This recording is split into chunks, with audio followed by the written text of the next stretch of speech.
Welcome back to the Infinite Gold Podcast, Growth and Greatness, Life, Legacy, and Laughs with the Goldners. Today, we have Jared Tavasolian.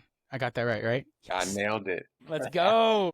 I'm super excited to have him here today. As you guys know, fitness, nutrition, vitality, health, the works is very prominent in what we're going to be discussing throughout the weeks, our lives. Diabetes is rampant in my family. Lost my grandfather to it, lost both of his legs prior to that. My father's had 2 heart attacks now because of Oh it. my gosh. And then Bree's father is diabetic. It's also in her family. So we really, There's also two. oh, there you go. See, it's pretty rampant. And so we really want to get as much information out to people to reduce those chances of people getting it and or falling from it. So we brought Jared on. He's the owner of Heal Strong. He's got over 20 plus years in the fitness nutrition space. He's kind of changed his look on fitness nutrition as the time has gone on, and he's really broadened his horizons, brought in new tools, tricks that he brings to his clients every single day. He's got a degree in kinesiology. He's got a Harvard School of Medicine and Nutrition. He's the second certified instructor from Wim Hof, so he does a lot of breath work, which we all know is super helpful for us that we don't nearly do enough. We need to do more of it. Yes, 100%. I even told him before we got on that I bought that course and I got about halfway through it. I didn't even know you had that course. Yeah, I've got... That's how much. That's how much I know you've done with it. I've got a lot of courses that I probably haven't finished, and I should. There's another one on sleep. We were talking about that. I've got a sleep course too. About halfway through that. I should probably sleep on it. Maybe not. But he works with a lot of high-end clients. And his specialty is pain and injuries. For people who have been going through pain and had injuries maybe when they were a kid or when they did sports and they just never recover from it, that's where he comes into play, and he can really help find out what's wrong with you, more on maybe a metabolic level, more on the nervous system level, and what have you. But again, that was long-winded, but Jared, thanks again for coming on here. I appreciate it. Thank you for having me. I love doing podcasts. It's really, for me, it's easier to have these conversations and connect than sometimes on social media when I'm trying to just sit in front of a camera and talk to nobody. It's so hard and I don't like it. We were just talking about that. Yes. How this is so much easier, getting to just have a good, solid, deep conversation with people about what we're doing. And it's like they get a better understanding versus like it feeling forced when you're sitting behind a camera to record a video just so you can share some content. Make sure you get that hook in there, and then you gotta get the middle, and then you gotta get that call to action and all of this. I'm like, oh it's all the details and all the like logistics of it. And we're like, well, this works and this doesn't. So that's why we enjoy doing this. And we're happy to have you that feels the same. And so now, we can relate on that. Yeah, I appreciate that. Yeah, it's much easier. I love this this dynamic for sure. Awesome. Well, let's start with Heal Strong. What is it? How'd you come up with that name? I love it, but let's see what we got here. Well, I've been doing training and nutrition and all that stuff for like 20 plus years. And like you said, my view of the industry and helping people has changed because when you start in your 20s, you're relating to things and people differently. And I started to really recognize that just because you're fit doesn't mean you're healthy. And I started to see people who go to the gym and who lift weights and who are lean and who look good, they don't always feel good. And so as I started to shift from training to doing this nutrition and bodywork stuff, this idea of healing came out. And so Heal Strong just felt, my friend Matt came up with it one day when we were talking, and it's just stuck, and I've been just using it ever since. Love that. No, that's cool. So like you're saying, as you got older, you kind of started to relate to, I guess, aches and pains that people were starting to go through and in their health. Yeah, because you see people, and especially today when we have social media, it's like you don't really know how a person feels. I can sell you a look. I can look good in front of the camera for 10 seconds. Yeah. And so one of the things that I learned from a mentor of mine is this very specific body work practice. So it's you come in, clothes on, and I push all over your body. And he believed that you should never be in pain and you should never be sore. Depending on, unless you've been in a traumatic accident, right? Like if I've been hit by a car or someone hit me with a bat, I'm going to have trauma. But a lot of people wake up with pain and injuries and they came from nowhere. They don't know how they got them. And he would say that that's how your body communicates that what you're doing is out of balance to how you should be living. So pain is really the way our body communicates to us. The problem is that most people see their pain. Think about it. You get a headache. Yeah. Forget it. I'm just going to take an Advil. But really, we should look at like, is it because I didn't sleep? Is it because, oh, I'm not drinking caffeine where normally I'm having 3 cups a day? Is it my blood sugar is low? Like your body's talking to you, but Yeah. so your car is saying check engine. Yep. And instead of actually checking, you put a masking tape because you're like, I don't want to deal with this. And that's what Accurate. Yeah. that's what people do all day long. And we can take it from an example of like in the physical body. Someone comes to me or I see them at the gym and they're like, "Oh yeah, they're in their 40s or 50s now." And they're Mhm. like, "Oh, I'm going to go get hip surgery or knee surgery." And you're like, "Oh, cool. You're so What young. Well, for sure. Yeah, but like Yeah. Why? what are you going to do after? Like, "Oh, I just can't wait to get the hip surgery so I can go back to doing what I was doing." And it's like, "Don't you see that what you were doing caused the hip pain?" Yep. So people do this. They have their pain, they have their thing. They take something, they take a pill, they do something, and they go back to Mhm. living the same way that they were living. Nothing changes, you know? Temporary, like a Band-Aid. On there, yeah, exactly. Like a Band-Aid, the Like a Band-Aid Band-Aid. effect. That's It it. takes it to another level where when people say, listen to your body, like you really got to listen to your body because it's giving you those signals like, hey, maybe there's something wrong. What am I doing that's affecting A, B, C, and D? 100% always. That is. That So wins. yeah, so without saying the company names, I'm guessing you're not a fan of those shots that everybody's taking right now to lose the weight No, because I can take it, right? But if I'm still eating the same way, I'm still working out the same way, or let's say I went my 30 days of working out well and eating well, we're just gonna go back to the same way prior, right? yeah. And I think that's the difference between what other people do and what I do. And I think that that's the issue with all of these things. So you're talking about the Ozempic shot or tirzepatide, or you're talking about the juice cleanses, or even like you just said, you did a 5-day water fast. There's Yeah. nothing wrong with it in it by itself. But what people will do is they'll feel shitty, they'll do this thing, and they'll go Mhm. back to the life that created the shitty feeling. So Yep. it's a cycle. And they never learned how to connect to themselves to understand what they need, so they never really learn a skill. So like, yeah, you go get the That's good. shot, but you didn't learn how to connect deeper to yourself to understand what you need. And that's what we're trying to teach all of our kids, right? Like, Yeah. use your words, communicate. How do you feel? Have awareness. But there's a lot of us adults who miss that lesson in class. What was it? Do as I say, not as I do type of Uh-huh. thing?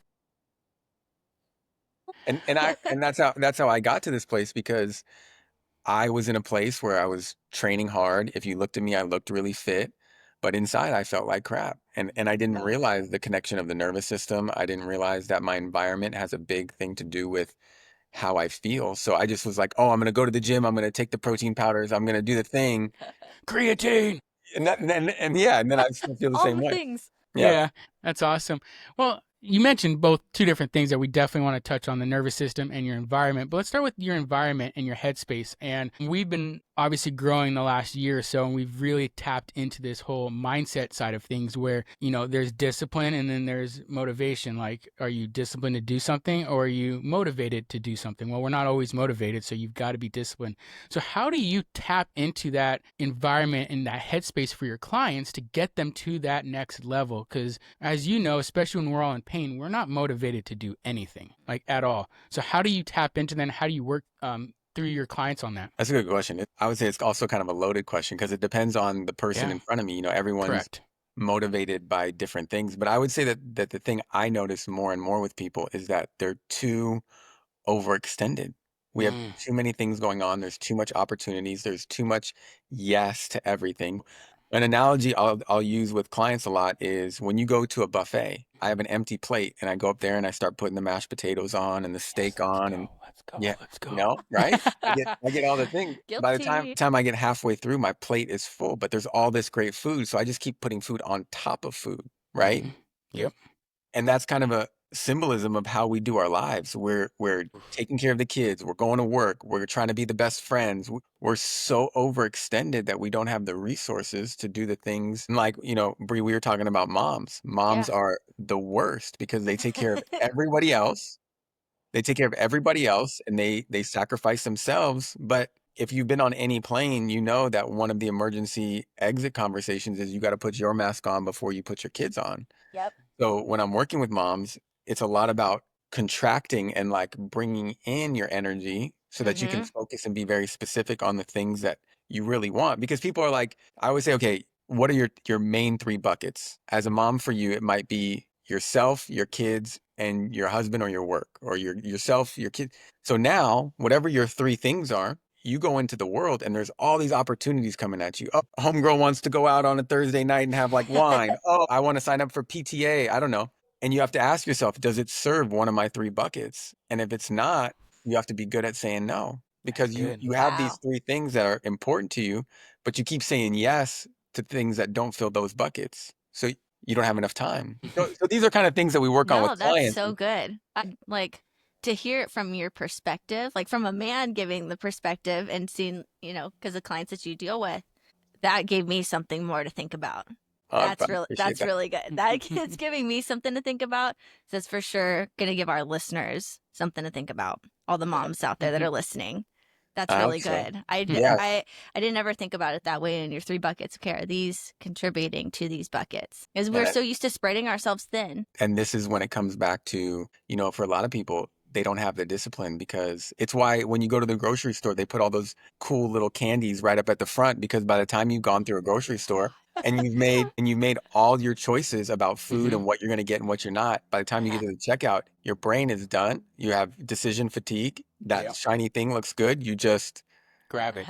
grab it. So I think people's discipline also is affected by all the things that you do. And how many times do you get to dinner time and you're like, ugh, let's just have pizza. Like, who cares? It happens. Yeah, I It think happens. like last week, I feel like 2 weeks ago. I forget. Yeah. A few weeks ago, we got done with handling a bunch of work and we were playing with the kids, and then we're just like, shit, it's already this time. Okay, I don't feel like cooking. There's nothing in the freezer. Let's just order out. And we've been great about it. So that's one thing that we've definitely transitioned, because we used to do it more times than we can count. Now we've done it a little bit less.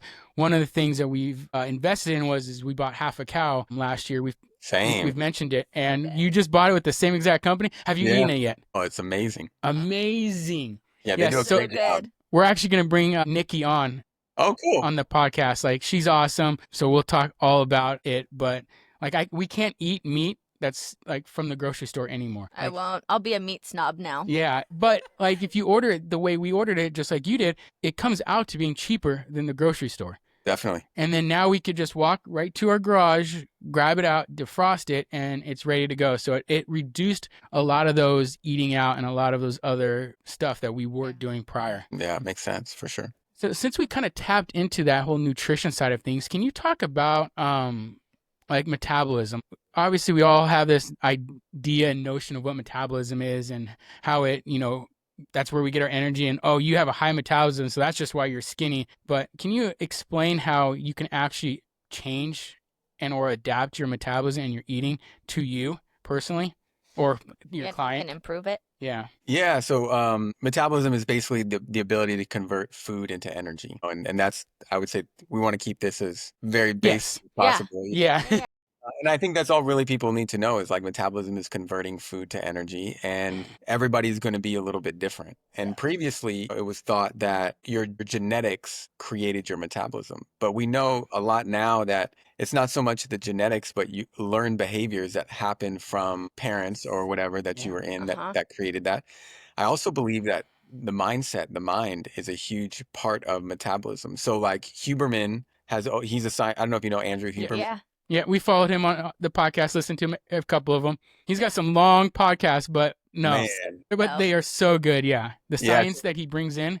And so one of them he was talking about, which is really cool, is that he said, I'm a science guy. I need to see the data. I need to see the stats. But he's like, he was talking to, I think, Chris Wilcox or something. He was saying that there was a study they did where they had 2 groups and they accounted for every other factor except they gave one group this milkshake and they told them the milkshake was a healthy minerals, aminos, vitamins, and the same milkshake they gave to another group and they told them it was like, I don't know, In-N-Out chocolate milkshake.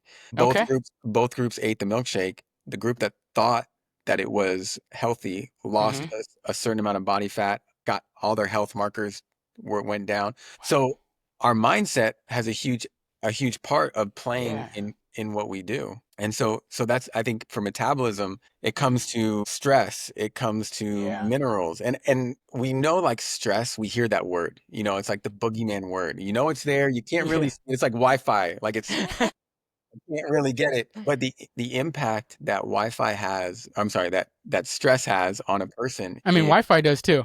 Wi-Fi does too, I mean, 5G. that'll be a whole nother topic. We can Bluetooth, Wi-Fi, all of that. But stress is like it Yeah. has a huge impact, and people don't really recognize how bad it is if we can't manage it. Some stress is good, like we Yeah. need a little bit of stress to like build some strength and be resilient. But stress, the definition of stress is the demands being placed on the body or the human or the organism is greater than what the organism can handle. And this That's over good. time, and we can get into the physiology of it if you want, but over time, this really breaks somebody down, and Yeah. it can have them do weird things. Like you don't wake up, when you wake up, you're not hungry. But then later in the Wow. day, you need to balance that out. So you Hmm. crave carbs and sugars and fats because it's calming to the nervous system. Yeah. So metabolism is basically the ability to convert food into energy.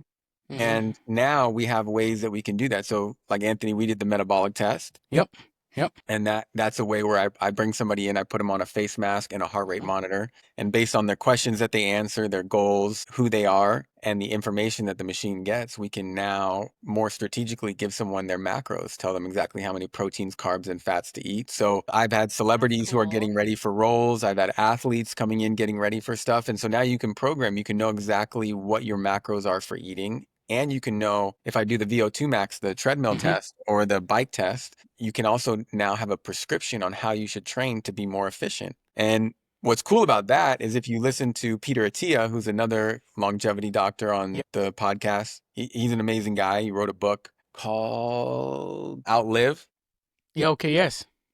And it was great because he's been going around basically validating the metabolic testing I'm doing, saying that there's these three pillars. You have strength, you have zone 2, and you have interval training. And the more balance you have between these three spaces, it's going to be the greatest indication of longevity. Yeah. So I think we're in an interesting time where we can be efficient. I would rather be in the gym for 2 hours a week than 6 and get the same results. Yes. Oh my gosh.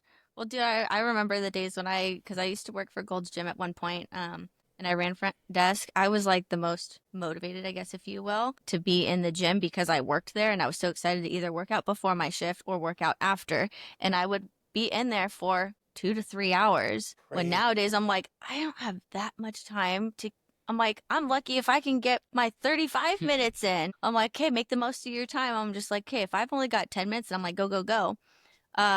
But that spending that much time in the gym is absolutely ridiculous. Like, what the fuck are you doing that entire time? Like, Well, no, like You're that's They're, crazy. they're on their phone taking Yes. selfies. Yeah. oh yeah, for sure. Scrolling selfies, chit-chatting with everybody because they're not like their head's not in the game. But so you're not really even working out that hard and you're not working out for that entire time. Yeah, But that's like, or people yeah, use it as a way to deal with their anxiety because it's a safe, it's an escape. it's an escape. And that's what I see more often is like we don't feel safe or we're worried and we manage it. Working out, managing it is the same way as going to have a drink, you know? Yeah. A better way though.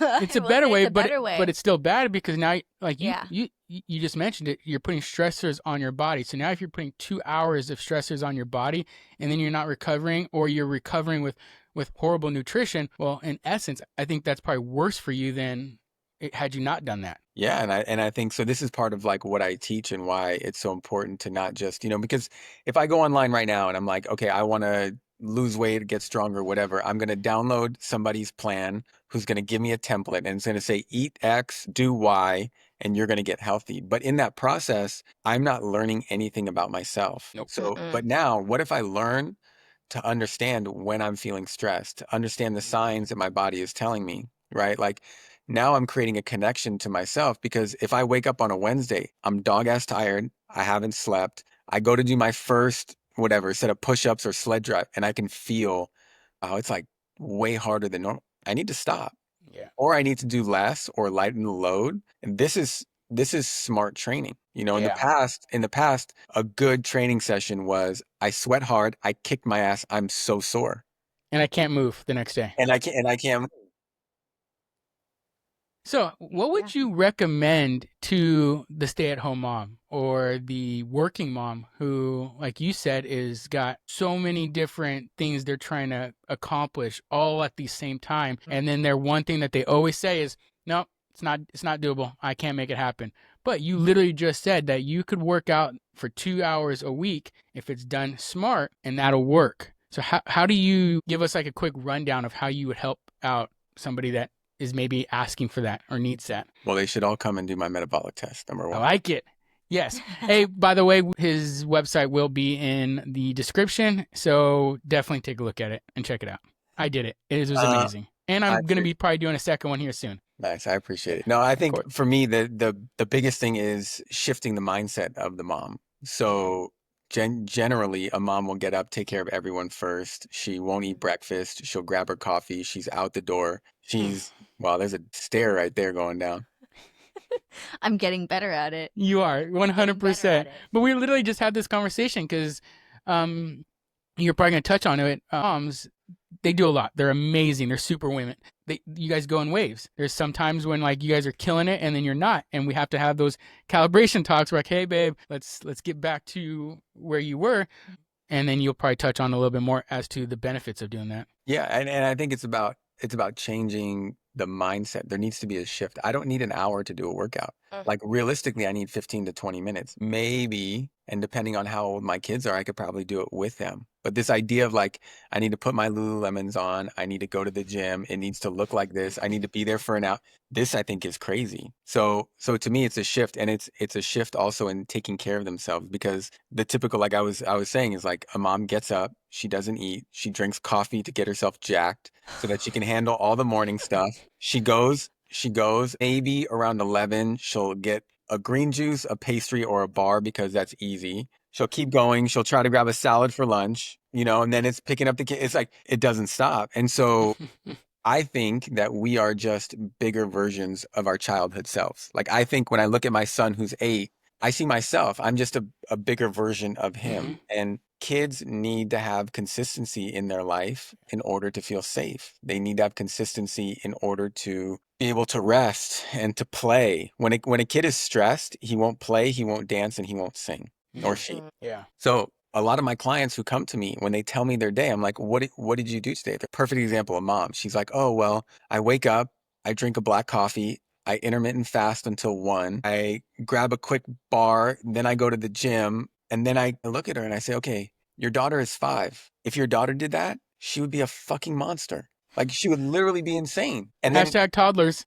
and then you wonder, then the mom is like on anxiety meds, depression meds, and it's like, no wonder you're doing these things to your body. And I'm not saying that no one should be on any kind of medications or anything like that. There's a time and a place, but I'm just saying we have to look at how our food, our behavior, and our environment, the way we're living, reacting to our day, is causing us to feel before we jump on a med. I believe, again, not to try to get down that rabbit hole, but a lot of people are utilizing that side of things to mask what they've been doing to their bodies for the last 15, 20, 30 years, however long it's been. And another good book that I was reading, I'm not sure if you have, it's called Good Energy. Oh, no, I don't know that one. I'll send that over to you, and then we'll throw it in the description as well. I forget who wrote it, but everything that you've been saying is what they talk about in it, is your metabolic, what you're eating, what you're putting in your body can have adverse effects if it's horrible, or it can actually give you and give your mitochondria that energy that it needs to help recover and help do certain things. And now you're not going to be as stressed, not as depressed, and all of these facets of life that we deal with on a daily basis. Yeah, I think that's 100% true. So to me, for the moms, waking up and treating yourself like one of your kids, wake up, have breakfast. I know that mornings are busy because I know that when I have to like take care of my son, I feel that. But maybe I can wake up 5 minutes early and set an intention for my day. Maybe I can get outside and get some early morning sunlight on my eyes. Doesn't have to be like 20 minutes. The influencers who are promoting that you got to get up, you got to cold plunge, sauna, journal, read a book, have a gratitude list. It's like either they don't have kids or they're and I think it's like to be so temperamental that I need all this stuff just to be okay in my day is crazy. No. Well, and I think I think for a lot of moms, they're just like, well, I got to stick to this routine. Well, I think part of being a mom is, yes, routine's great and all, but you have to have that flexibility in case if some of those things that you do on a, regular basis to be well or to feel well, like if you can't get all of those things done, you have to know that it's okay. And you may not get all of those things done. So don't set the bar so dang high that you can't achieve that every day. Because then when you don't, they have the all or nothing mentality. Like, oh, I couldn't get A, B, C, and D done, and but I only got 2 of these things done. And they said, well, I didn't get it done at all, and then they're just like, forget about it. And then they have a piss poor attitude the rest of the day. Oh, Because they let 100%. it get to them. I've been guilty of that. There's been times where like I set myself up to get these things done before the kids wake up, and maybe I only get 2 of the 5 done, and I'm like pissed at myself. And then, but now like I realize, okay, you know what? I still got these 2 things done. We'll do better next time.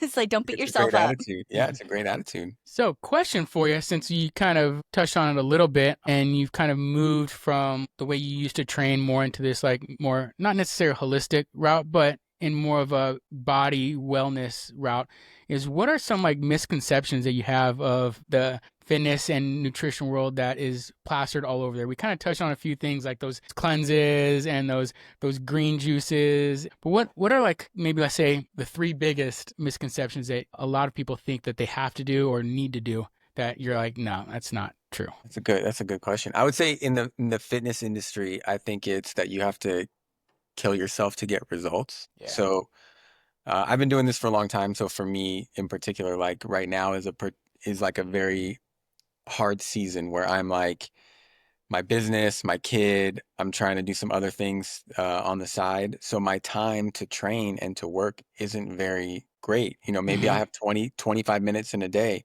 but Yeah. I can still maintain my physique. I can still look good when I take my shirt off, and I don't kill it. I also think Yeah. that from what I see is it's on the fitness side, it's a marathon. So I That's want to be good. doing what I'm doing until I'm 80. And my friend Chris, he's a life coach, and I was at a training with him one time where he was speaking to this group, and he said we need to, instead of we look to our past and we see like most people will be like, oh man, I wish I could have done this when I was 12 or 15. He said, no, that's the wrong question. The right question is look at your 80-year-old self and ask that person what he needs from you today, you know? That's good. Sorry, guys. No worries, it's all good. That's what edit's for. Okay, so can you guys see me okay? Because sometimes my screen's a little. Yeah, so what it's doing is it's probably going off of ours, so it's uploading, so it'll be fine at the end. It gets Okay, cool. blurry, but we'll be Okay, cool. All right, so I don't know where we were. misconceptions, and you're talking about Oh, your 80-year-old self. yeah. So okay, so my friend Chris, he was saying to this group, he said, ask your 80-year-old self what he needs from you today. And when I look at people today who are That's really training, good. they're beating themselves up in the gym. They're training till they're hurt and they're still training. And we think that we just live in this bubble of what's happening now, but that's going to affect you later on. And I Right. don't think we see that way. But what I do see is I see people in their 70s and 80s when they start to lose basic functions that they need. Your world, like, okay, for me, I'm active. I climb, I surf, I box, I do jujitsu, I golf. So like my experience of the world is based on the things I like to do, my activity. Yeah. When something gets taken away, let's say I hurt my arm, I can't do these things. My world becomes smaller. So we're training for this strength, this ego. Like, everyone's like, oh, I got to go to the gym for guys, like, and I got to be like buff for what? Like after Yeah. I have enough strength to look good naked, to be able to do basic tasks, like, can I climb? Yeah. Can I run? Yeah. Can I push myself off the floor to surf? Yeah. Do I need more strength? Not No. necessarily. Can I save my kid from this house on fire? Cool. Yeah. You're 100. right. I love that idea because, I mean, I feel like a lot of men are this way, and I was 100% is I'm always go, go, go. And what's the next biggest, craziest thing I could do? Like I'm doing the police unity tour and we're going to ride 50 miles and then we're going to ride 100, 100, 100. It's like, yeah, it's great and all, but like if that's something that you consistently do and then you're trying to do a new thing the next 3 months later and then something 3 months after that, like I hate bashing certain groups of people, but for some reason I always do it with CrossFit.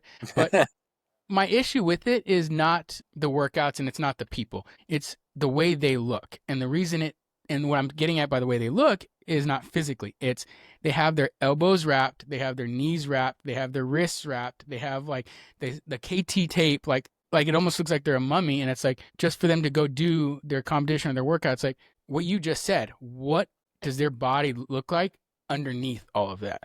For I sure. feel like injury prone So from there. I feel like I've only ever heard of people talk about CrossFit in a way like, okay, yeah, it's a cool thing to do, but look at the way you're beating your body up. Like, is it Right. doing you any justice? Is it, helping you create longevity, or is it cutting that longevity back? And I think what it is I think it's, you mentioned it earlier, it's the mental side of it. Like you can do CrossFit where it's beneficial to you.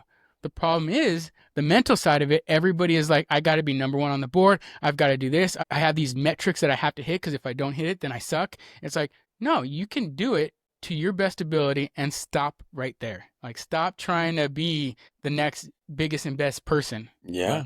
I think I it's, mean, well, I think it's, and for women too, there's this, depending on who you roll with, there's this, I'm going to train hard, I'm going to eat less, I'm going to suffer to hit yeah. whatever that thing is. So for me, the fitness thing is really about longevity more than needing to. Strength is great. I need Mm-hmm. strength. But like you said, like for important things, after that, and I always say this is another one, and then I'll get to a quick nutrition one. But Yeah. back in the day, I remember Michael Jordan was my favorite player.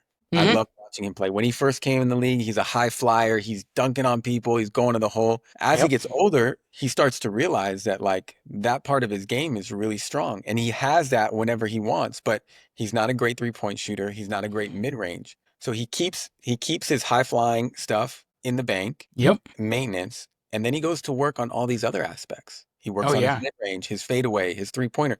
By the end of his career, he's the best player to ever play. And so I think like I I'll see love that. guys who come into the gym and they're strong as hell. Mm-hmm. If I got that strength, okay, put it in maintenance. Go work on something else to become more. Yes.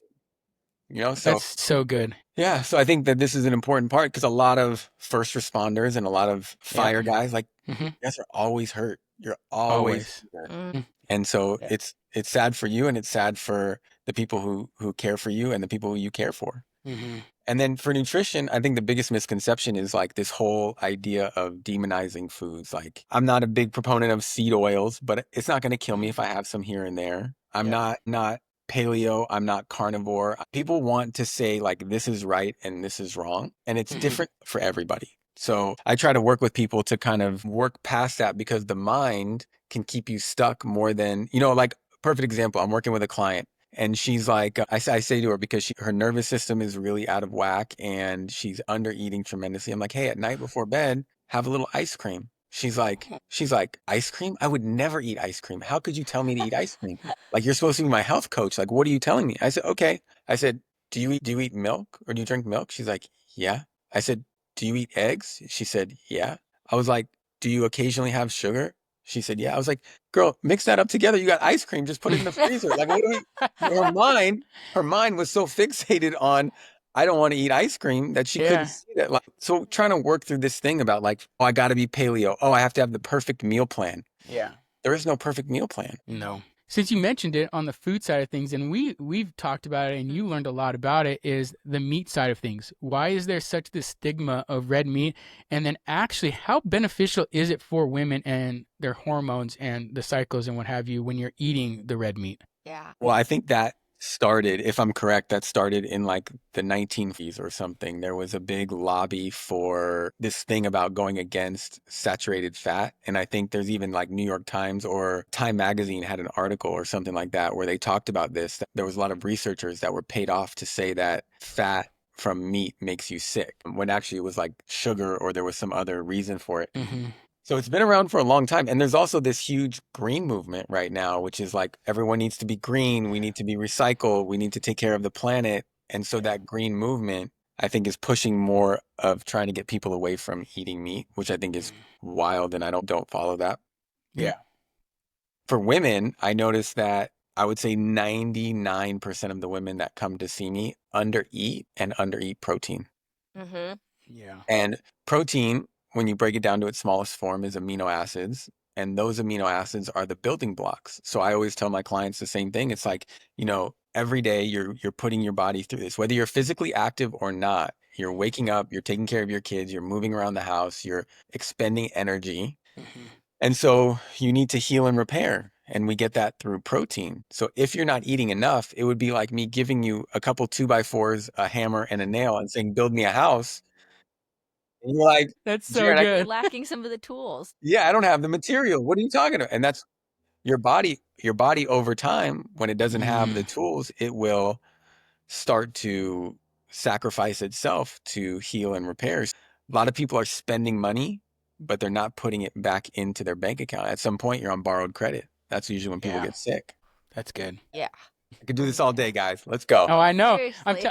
We mentioned this before that we're definitely going to have to do a couple of these because there's some other tangents I would have loved to dive into, but I think we'll start losing people, or we'll end up having like a Jocko or Huberman, and it's an 2-hour long podcast. Which again, there's nothing wrong with it, but we'll have to do a couple more. But as we come to a close here today, it's a question we ask all of our interviewees and our guests, and you've got so much knowledge, and like I'll be coming back to you to get my updated stuff. Bree's probably going to come to you. We recommend anybody and everybody that's in the Westlake Thousand Oaks area to definitely reach out to Jared. And or I know Jared does things via online. He's got PDFs. He's got tools to help you. So please check him out. On that note, Jared, 3 golden nuggets. What are the 3 golden nuggets in your sphere of what we call the pillar of vitality? What are the 3 golden nuggets people should know and abide by to live this longer life? Man, I wish you would have told me that before so I could be prepared. I know. So there's a reason we don't ask people and we don't tell people, because we want them to be on the spot. We want to know what is those first 3 things that come to mind. What's your dominant thought right now? Yeah. The first one is slow down. That hits me. That hits me hard because I couldn't even tell you what that means. Slow down. I think that's good. Yeah, that for me as well sometimes too. It's like trying to get all the things done and do all the things. Life is like passing before us. So slowing down. I think the second thing that comes up to me is the most important thing is connecting to self. Because we're constantly like, sometimes I even saw, I don't know if you guys see Theo Vaughn, but he had this quote on where he was like, he was kind of getting personal, and he was like, I don't even know if my to-do lists are for me or for somebody else. Like, I don't know why. It's like, how do I know what I need? And when I ask a lot of adults, like, how are you doing? Do you know what you need? They don't know. That is a hard question. And it's a great question. That's a phenomenal question to ask. Yeah. So slowing down, connecting to self. And the third one probably is it's not that serious. Ooh. I think people take life way too serious, whether you're Republican, Democrat, vegan, not this, that. It's like everyone's like upset about shit. That is so good. Loosen up a little. Yeah. Yes. It's not that serious. It's okay. It's not serious. I like that. Those that's are my phenomenal. 3 guys. Yeah. I love it. Wow. Thank you so much for the knowledge that you've shared with us today. I think a lot of people are going to have some aha moments in their health. And I know we did. I know we did for sure. Yeah. And are going to start taking steps towards, improving their health and their lifestyle. Well, I appreciate it. Thank you guys for having me and trusting me to be on here. It's really like one of my favorite things to do is to talk to great people about things that I love, and for coming to me, Anthony, for doing a metabolic test. I think people put trust in me, and I just want to do my best. So I appreciate you guys as well. Of course. Well, again, thank you for coming on here. His Instagram handle, his website, everything's going to be in the description. Definitely follow along with him. If you have any questions, reach out to him. Questions with us, reach out to us. Don't forget to share the podcast. Jared had a lot of good nuggets throughout this, so we really want you to share it. Get his name out there. Help us out as well. And if you have any questions for future podcasts, hit us up. We're here for you. Take care, everybody. Later. Appreciate you guys. Thank you.